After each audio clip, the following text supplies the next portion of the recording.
Кыргызстан муфтияты тарабынан тармактык маркетинг арам деген номер 5 фатвасы чыккан. Эмнеге мындай өкүм чыгарышты жана кандай каталар бар көрүп кетели.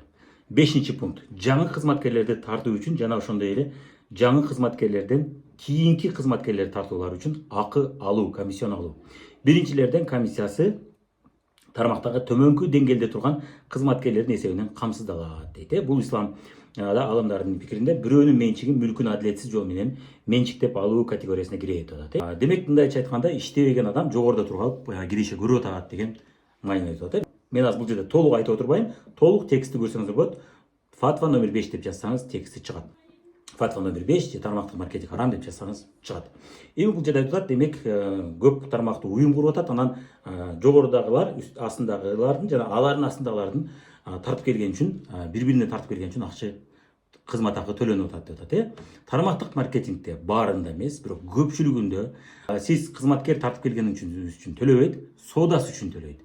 Сиз мисалы үчүн көптөгөн адамдарды өзүң үчүн ал деп чакырдыңыз, алар катталды, алардын соодасынан түшөт. Алар дагы өзүң үчүн ал деп соода кыл деп чакырчу болсо, алардын соодасынан дагы киреше түшөт.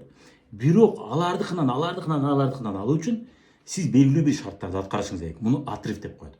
Отрыв жасабасаңыз кызмат акы жок. Жөн эле үстүдө отуруп алып, же ортодо отуруп алып, же эң башта туруп алып, эч иш кылбасаңыз сизге акча төлөнбөйт. Андыктан бирөөнүн акысын жөөм эмес. Жок. Муну компания өзүнүн чөнтөгүнөн төлөйт. Бирөөнүн чөнтөгүнөн алып туруп төлөп аткан жок. Ал соодада маркетингке деген бюджет болот. Маркетингке бул блогерлерге, телевидение жана башкаларга рекламага төлөп атышат, Ошол сыяктуу тармактык маркетингде бюджет болот.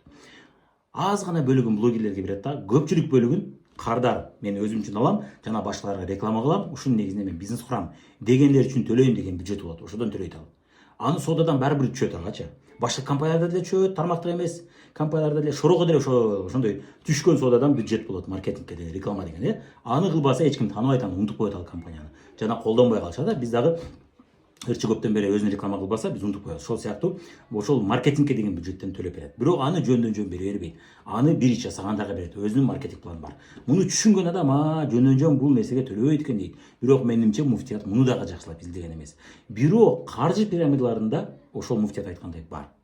Адамдар соодадан төлөбөйт, ал бири-бирин чакырып келет, акча салат, ошол акчанын эсебинен түшөт. Муну каржы пирамидасы дейт, ал тармактык маркетинг эмес. Бирок фатвада баштан аягына чейин муну көп көрөбүз.